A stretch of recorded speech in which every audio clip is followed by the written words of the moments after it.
Bienvenidos. Hoy nos sumergimos en una colección de documentos oficiales de Ecuador, todos publicados hoy, 21 de octubre de 2025, en el registro oficial y sus suplementos. A primera vista puede parecer un material, bueno, un poco denso, ¿no? Sí, bastante árido a veces. Pero entre líneas se definen reglas que afectan desde la estructura de los partidos políticos hasta, no sé, el control del ruido en una ciudad o cómo se formaliza un club deportivo barrial. Exactamente. Tenemos un panorama variado, resoluciones del Consejo Nacional Electoral sobre democracia interna y financiamiento, ordenanzas de cantones como Santa Isabel, Santa Rosa o Cumandá, acuerdos ministeriales de varias carteras como deportes, salud o agricultura. También normativas técnicas del Instituto de Transplantes, decisiones de la Contraloría. Y hasta un detallado plan de desarrollo parroquial, completo. Exacto. Es como una instantánea fascinante de cómo opera la maquinaria regulatoria del Estado en un día cualquiera, ¿viste? Vemos intentos por ordenar la vida política, proteger el entorno local, impulsar el deporte. Normar la salud pública, gestionar las finanzas estatales. Justo. Nuestra tarea hoy es, destilar lo más relevante y quizás lo más revelador de todo este conjunto normativo. Excelente.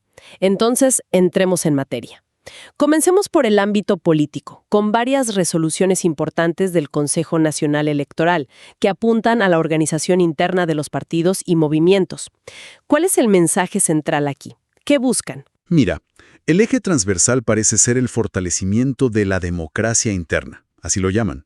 Hay una resolución clave, la PLE-CN3, que establece reglas más estrictas para elegir directivas y precandidatos. ¿Más estrictas en qué sentido? Se exige una estructura democrática clara, principios de alternabilidad y, muy importante, mecanismos de rendición de cuentas. Se busca que los partidos no sean solo máquinas electorales, sino organizaciones con vida interna regulada, digamos. Entiendo. Y dentro de esas reglas resaltan requisitos específicos sobre paridad de género e inclusión de jóvenes. Eso sí que llama la atención como una directriz muy marcada, ¿verdad? Sin duda, es una de las apuestas fuertes de esta normativa. Se obliga a que al menos el 50% de las listas, tanto pluripersonales como unipersonales, estén encabezadas por mujeres. Es una acción afirmativa explícita. 50%. Es un número fuerte. Sí. Y además se fija un mínimo del 25% de participación para jóvenes entre 18 y 29 años en las listas pluripersonales, sumando principales y suplentes. Y también en candidaturas a prefecturas y alcaldías. O sea, no solo en las listas largas. No. Y más aún, se exige que al menos una lista pluripersonal por organización política sea encabezada por una persona joven. Suena bastante prescriptivo, muy detallado. Más allá del número, ¿cuál crees que es la intención de fondo y qué desafíos podría enfrentar su aplicación real? Bueno, la intención parece clara. Forzar una renovación generacional y de género en estructuras partidistas que, a menudo, son percibidas como cerradas o dominadas por las mismas figuras de siempre, ¿no? Sí, la percepción es esa muchas veces. Buscan, digamos, oxigenar la política desde adentro. El desafío, por supuesto, será asegurar que esto no se quede en un mero cumplimiento formal, o sea, en llenar la cuota por llenarla. Claro, que no sea solo papel. Exacto, sino que se traduzca en una influencia real y en la promoción de nuevos liderazgos. La fiscalización del CNA ahí será clave, ¿no? Entiendo. ¿Y cómo deben elegir a sus candidatos bajo estas nuevas reglas? ¿Qué métodos les permiten? Se establecen dos caminos principales. Elecciones primarias, que pueden ser abiertas a todos los electores o cerradas solo para afiliados y adherentes permanentes. Ajá, las primarias. O mediante procesos democráticos internos que sean representativos. Si optan por esta segunda vía, la representativa, los delegados que toman la decisión final deben haber sido elegidos previamente por voto universal, directo y secreto de los afiliados. Ah, o sea, los delegados también tienen que ser electos democráticamente. Correcto. Y asegurando una base mínima de representatividad. Se habla de que esos delegados representen al menos al 0.5% de los afiliados o adherentes. Y claro, el CNE supervisa todo el proceso. El CNE también ajusta su propio rol en otras resoluciones, ¿verdad? Vi algo sobre el apoyo técnico y la calificación de candidatos. Así es. La resolución PLE-CNE 4 actualiza cómo el CNE asiste y supervisa estos procesos internos, reemplazando una norma que era del 2012. Básicamente, clarifica su papel de vigilante y facilitador técnico. Ok. Y la PLE-CNE 5 define las competencias para calificar. El Pleno del CNE califica las candidaturas nacionales, presidente, vice, asambleístas nacionales, andinos, del exterior, mientras las juntas provinciales electorales se encargan del resto, o sea, las locales. Entendido. ¿Y reitera lo de las cuotas? Sí, reitera la aplicación obligatoria de las reglas de paridad, alternancia, secuencialidad y juventud, y también detalla el proceso de inscripción de candidaturas, que ahora es principalmente digital, a través de un sistema informático. Especifica documentos como el RUC, declaraciones juradas y las causales de rechazo. Muy bien. Y para cerrar el capítulo electoral, está el tema siempre espinoso del financiamiento. Hay reformas al Fondo Partidario Permanente, la resolución PLE-CNE 6, ¿cómo se busca controlar el dinero en la política ahora? Pues se endurecen los requisitos para acceder a fondos públicos. Las organizaciones necesitan obtener al menos el 5% de los votos válidos en 2 elecciones pluripersonales nacionales consecutivas. Ojo, 2 consecutivas. Ah, mira, eso es un filtro importante. Sí, pero quizás lo más destacable es la obligación de usar un sistema contable específico y centralizado del CNE. Tienen que registrar todos sus movimientos financieros anuales ahí y presentar informes detallados. Un sistema único para todos. Exacto, y se limita estrictamente el uso de los fondos públicos, solo para actividades como formación política, publicaciones, capacitación, investigación y el funcionamiento institucional básico. La norma hasta incluye un plan de cuentas detallado. ¿Y qué no se puede hacer con ese dinero? Se prohíbe explícitamente usarlo para inversiones financieras, por ejemplo, y las donaciones privadas, importantísimo, deben realizarse a través del sistema financiero formal. Nada de efectivo bajo la mesa, digamos. Parece un esfuerzo notable por aumentar la transparencia y el control sobre el financiamiento político. ¿Tú crees que sistemas así logran realmente prevenir irregularidades o es más bien un control formal? Son herramientas importantes, sin duda. Centralizar la contabilidad y limitar el uso del dinero público busca reducir espacios para la discrecionalidad o el desvío de fondos. Ahora, la efectividad real siempre va a depender de la rigurosidad en la fiscalización. Claro, ¿quién vigila al vigilante, no? Un poco eso. Y de la capacidad sancionadora real ante incumplimientos. Pero bueno, es un paso en la dirección correcta, creo yo, hacia una mayor rendición de cuentas en un tema tan sensible. De acuerdo. Dejando las reglas del juego político nacional, veamos cómo se regula la vida más cotidiana a nivel local. Tenemos ordenanzas municipales y hasta un plan de desarrollo parroquial. En Cumandá, por ejemplo, se actualiza el impuesto de patente anual. ¿Qué es eso, exactamente? Correcto. Es el impuesto municipal que pagan quienes realizan actividades económicas permanentes, ya sean comerciales, industriales, financieras, etc., dentro del cantón.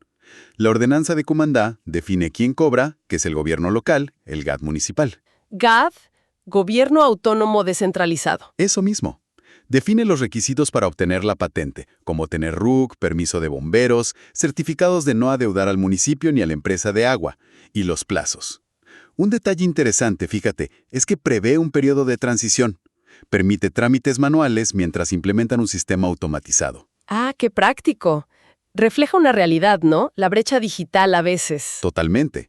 Refleja un desafío común en la modernización de la gestión municipal, sobre todo en cantones más pequeños quizás. ¿Y en Jaramillo? También se actualiza una ordenanza, pero enfocada en seguridad ciudadana. ¿Qué cambia ahí puntualmente? El ajuste principal es en la conformación del Consejo de Seguridad Ciudadana del Cantón. Lo que hacen es alinear su estructura con directrices nacionales más recientes, emitidas por un ministerio a través de un acuerdo ministerial. O sea, ¿más coordinación entre niveles de gobierno? Exacto. Esto subraya la creciente importancia de la coordinación interinstitucional en temas de seguridad, incluso a nivel muy local, buscando que diferentes actores trabajen juntos. Bien. Mientras tanto, en Santa Isabel y Santa Rosa, en Azuay y El Oro respectivamente, encontramos 2 ordenanzas ambientales con bastante peso, enfocadas en ruido e incendios forestales. Parecen respuestas a problemas muy concretos de esas zonas, ¿no? Totalmente. La de Santa Isabel en Azuay ataca la contaminación acústica. Y ojo, tanto de fuentes fijas como negocios, industrias, como móviles, vehículos. ¿Y qué establece? ¿Límites? Sí, establece límites máximos de ruido, decibeles, basándose en normativas nacionales y también en estándares técnicos internacionales para la medición, como normas ISO y tipos de sonómetros específicos. Obliga a las fuentes fijas a presentar planes de prevención de ruido. ¿Y si no cumplen? Contempla sanciones económicas significativas. Por ejemplo, exceder los límites en más de 10 decibeles puede acarrear multas de hasta el 200% de un salario básico unificado, el SBU. 200% del SBU. Es bastante dinero. Sí, son multas considerables. Y también hay sanciones por no presentar el plan o por incumplirlo. Incluye exenciones para vehículos de emergencia, claro. Lógico. ¿Y la de Santa Rosa? Sobre incendios forestales. Ese es un problema recurrente en muchas zonas. Efectivamente, esa ordenanza crea un comité local específico para el manejo integral de incendios y regula muy estrictamente el uso del fuego. Por ejemplo, las quemas agrícolas controladas ahora requieren autorización previa y capacitación obligatoria. Ah, bien. Medidas preventivas. Exacto. Establece otras medidas preventivas como la obligación de cualquier persona de alertar si ve un fuego, o que las fogatas solo se pueden hacer en sitios designados y autorizados, o la necesidad de construir líneas cortafuego en ciertas propiedades. Y define qué hacer si ya hay un incendio. Sí, define procedimientos claros de respuesta, como la denuncia obligatoria y facilitar el acceso a los bomberos o brigadistas. Y, al igual que en Santa Isabel con el ruido, impone un régimen de sanciones basado en la gravedad de la infracción, leves, graves, muy graves, y el daño causado, medido en hectáreas afectadas, buscando proporcionalidad. Estas ordenanzas muestran a los municipios, legislando sobre problemas ambientales muy tangibles. Pero con tanta normativa específica, ¿tienen los municipios, especialmente los más pequeños, la capacidad real de fiscalizar y hacer cumplir todo esto eficazmente? Pienso en medir ruido, inspeccionar cortafuegos. Esa es la pregunta del millón, ¿no? La capacidad técnica y financiera para monitorear niveles de ruido constantemente, para inspeccionar predios rurales y verificar si tienen cortafuegos, o para gestionar las autorizaciones de quema de forma eficiente. Puede ser muy limitada. Claro. La existencia de la norma es el primer paso, fundamental, pero su aplicación efectiva requiere recursos, gente, equipos y voluntad política sostenida a nivel local. Es un desafío grande. Sin duda. Y para cerrar este bloque local, tenemos un documento extenso, el Plan de Desarrollo y Ordenamiento Territorial, el famoso PDOT de la Parroquia Rural Sozote en Manabí. Estos documentos son enormes. ¿Qué nos revela un plan como este, Sam? Lo son Biblias locales. Los PDOT son instrumentos cruciales de planificación a largo plazo. Este de Sozote, para el periodo 2024-2027, es un buen ejemplo de cómo se hace un diagnóstico profundo de la realidad de la parroquia. ¿Qué tipo de diagnóstico? De todo. Sus ecosistemas. Menciona bosques secos específicos de la zona Jamás-Zapotillo, especies importantes como el guayacán o el ceibo, problemas ambientales como la deforestación o la contaminación de ríos, datos sociales y económicos. ¿Por ejemplo? Dan el promedio de años de escolaridad de la población, que es 9.9 años. Hablan del equipamiento, de la infraestructura vial, de la economía local que se basa mucho en agricultura y ganadería, y hasta de las capacidades y limitaciones del propio gobierno parroquial, como la falta de recursos o la necesidad de capacitación. O sea, una radiografía completa. Exacto. Y a partir de esa radiografía proyectan una visión de futuro, con objetivos estratégicos, un modelo de cómo debería ordenarse el territorio, dónde se puede construir, dónde proteger, y una lista de programas y proyectos concretos para alcanzar esa visión. Es la planificación estratégica llevada al nivel más cercano a la comunidad. Fascinante ver ese nivel de detalle en la planificación local, aunque luego el desafío es implementarlo, claro. Siempre. El papel aguanta todo, como dicen. Cambiando de tercio, encontramos varias resoluciones del Ministerio de Deporte, específicamente de la Coordinación Zonal 1, aprobando estatutos y dando vida jurídica a clubes deportivos. Así es el trámite formal necesario para que estas organizaciones puedan operar legalmente, recibir apoyo, participar en competencias oficiales, etc. Vemos una diversidad interesante en las publicaciones de hoy.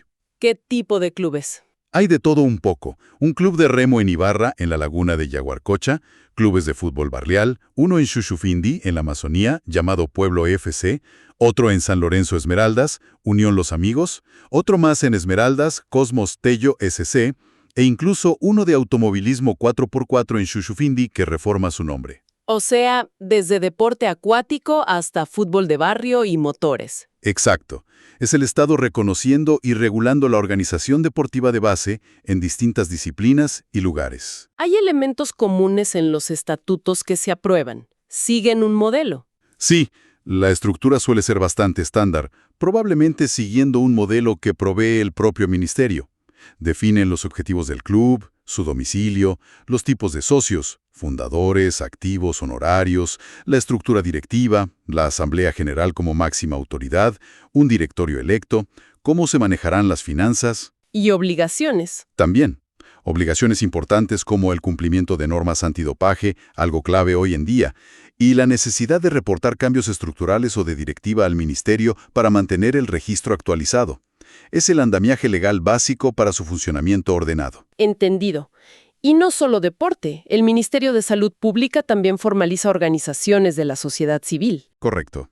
En el suplemento 148 vimos que se concedió personalidad jurídica a 3 entidades en Quito. Una Fundación Comunidades Compasivas Ecuador, que probablemente trabaje en cuidados paliativos, una Asociación Bienestar Animal Ecuador, con un enfoque claro, y una Fundación Salud, Equidad y Desarrollo, FUSD. Muestra el rol del ministerio en habilitar a la sociedad civil organizada, ¿no? Justamente, ilustra cómo diferentes ministerios actúan como ventanilla para registrar y habilitar a organizaciones no gubernamentales que trabajan en sus respectivos campos de competencia, dándoles un marco legal para operar. Ahora, un tema de salud muy especializado. Donación y trasplantes. El Instituto Nacional de Donación y Trasplante, el INDOT, publicó normativas técnicas importantes hoy. Extremadamente importantes, diría yo. Son temas de vida o muerte, literalmente. Una de ellas, la RG INDOT 011, aprueba la nueva versión del instructivo de asignación pulmonar. ¿Qué significa eso? Define los criterios técnicos y éticos súper detallados para decidir quién en la lista de espera recibe un pulmón cuando hay uno disponible para trasplante. Es un proceso muy delicado donde la transparencia, la objetividad y la equidad son cruciales. Me imagino. ¿Y reemplaza una anterior? Sí, deroga la versión que estaba vigente desde 2018. Esto muestra una actualización necesaria en un campo médico que evoluciona constantemente, con nuevos conocimientos y tecnologías. Entiendo la necesidad de actualizar criterios tan críticos. Y la otra normativa del INDOT, la RCC-13, NRC-01, parece aún más abarcadora, ¿no? Se llama Norma Técnica de Acreditación y Autorización. Lo es. Esta es, digamos, la regla maestra para todo el sistema. Aplica a todos los que participan en la cadena de donación y trasplante: hospitales, clínicas, laboratorios de histocompatibilidad, servicios de apoyo, profesionales de la salud, todos. ¿Y qué define esta norma? Define quién está calificado para hacer qué, sea extracción de órganos, trasplante de riñón, de córnea, manejo de tejidos, terapia celular, lo que sea, y bajo qué estándares de calidad y seguridad muy específicos. Detalla todo el proceso para obtener y mantener esta acreditación o autorización del INDOT. ¿Incluye inspecciones y eso? Sí, claro. Detalla las fases: revisión documental, luego una visita de inspección in situ con una comisión técnica del INDOT, los posibles estados de la acreditación: activa, suspendida temporalmente, suspendida definitivamente con causales muy claras para cada caso, cómo se renueva, cómo se hace el seguimiento. Es, en esencia, el sistema de garantía de calidad para toda esta área médica tan compleja y sensible. Queda claro. Son regulaciones que buscan asegurar estándares muy altos. Pasemos ahora a movimientos más administrativos dentro del aparato estatal. Vemos delegaciones de funciones, nombramientos, extensiones de plazos, cosas del día a día de la gestión pública. Sí, son parte del funcionamiento normal, pero a veces revelan prioridades o cambios. Por ejemplo, el Ministerio de Agricultura, con el Acuerdo 105, delega su representación en el Consejo de Planificación y Desarrollo de la Circunscripción Territorial Amazónica al director distrital de Sucumbíos. Ok, una delegación territorial. Luego, con el Acuerdo 108, delega funciones específicas de acuicultura y pesca que antes estaban en otro ministerio y ahora se fusionaron al viceministro respectivo. Y con el 109 designa un ministro subrogante para fechas específicas de ausencia del titular. Son mecanismos para que la maquinaria no se detenga, para asegurar la continuidad. Entiendo. La Contraloría General del Estado también emitió algo relevante hoy, ¿no? En el registro oficial principal. Sí, muy relevante para algunos. Extendió por 90 días más, hasta el 27 de diciembre de 2025, el plazo para acogerse a la remisión del 100% de intereses y multas, costas, en deudas determinadas por la propia Contraloría. Esto bajo la Ley Orgánica de Eficiencia Económica y Generación de Empleo. O sea, un alivio financiero para quienes tienen deudas por responsabilidades con el Estado. Exactamente. Es una prórroga significativa que tiene un impacto económico directo para esas personas o entidades. Y la empresa pública del agua, la EPA, también formaliza un procedimiento interno. Sí, publica su procedimiento detallado para gestionar las solicitudes de extinción de deudas de las juntas de agua potable, de riego y drenaje. Es interesante porque muestra el flujo interno paso a paso de cómo una entidad pública maneja un tipo específico de trámite, involucrando sus diferentes áreas: la legal, la técnico-operativa, la comercial, la financiera. Un vistazo a la burocracia en acción, pero buscando ordenar sus procesos. Justamente, es un esfuerzo por estandarizar y dar transparencia a cómo resuelven esos casos. Y de forma más rápida, para cerrar este bloque administrativo, la Superintendencia de Bancos califica una compañía, Astif CIA Limitada, como perito evaluador de activos para el sistema financiero. Un ejemplo de la supervisión sectorial, asegurando quiénes pueden hacer valoraciones para los bancos. Y el Ministerio de Turismo designa a una funcionaria, la ingeniera Cifuentes, como liquidadora, para manejar los bienes muebles e inmuebles durante el proceso de fusión de este ministerio con el de producción. Exacto. Son los pasos administrativos necesarios y formales durante estas grandes reestructuraciones estatales, piezas del engranaje que aseguran la continuidad o la transición ordenada de los recursos públicos. Perfecto. Finalmente, abordamos una resolución sobre un tema social muy delicado y complejo. El reclutamiento, uso y utilización de niños, niñas y adolescentes por parte de grupos delictivos organizados y armados. Es una resolución del COPRUNUNA. Sí, el COPRUNUNA es el Comité Interinstitucional para la Prevención y Erradicación de este flagelo. Es un órgano importante que reúne a varias entidades del Estado. ¿Y qué hace esta resolución, la 0011? Lo que hace es crear un subcomité permanente específico dentro del COPRUNAN dedicado exclusivamente al seguimiento y monitoreo de la Estrategia Nacional sobre este tema. Le da una estructura formal al seguimiento. ¿Quiénes lo integran? Define quiénes lo integran. Delegados técnicos permanentes de ministerios clave, como el del Interior, Defensa, Relaciones Exteriores, Educación, Salud, Inclusión Económica y Social, y de la Secretaría de Derechos Humanos. Un grupo intersectorial fuerte. ¿Y cuáles son sus tareas principales? Sus atribuciones clave son: monitorear que el plan de acción de la Estrategia Nacional se cumpla, evaluar los indicadores de avance, emitir informes periódicos, generar alertas tempranas si algo no funciona y proponer mejoras a la propia estrategia o al plan. O sea, es un intento por institucionalizar y hacer más efectivo el seguimiento a una política pública que es crítica, ¿no? Para proteger a la niñez y adolescencia en contextos de violencia y criminalidad. Exactamente. Busca darle permanencia, rigurosidad técnica y capacidad de incidencia al monitoreo de esta estrategia tan importante. Es impresionante, de verdad, la variedad de asuntos que se regulan y gestionan en un solo día a través de estas publicaciones oficiales. Desde cómo debe funcionar un partido políticamente, las reglas internas, hasta el ruido permitido en una calle de Santa Isabel. Pasando por cómo se asigna un órgano para trasplante, que es vital. O el seguimiento a una estrategia contra el reclutamiento infantil, toca casi todos los aspectos de la vida. Refleja la complejidad de gobernar una sociedad moderna, ¿no?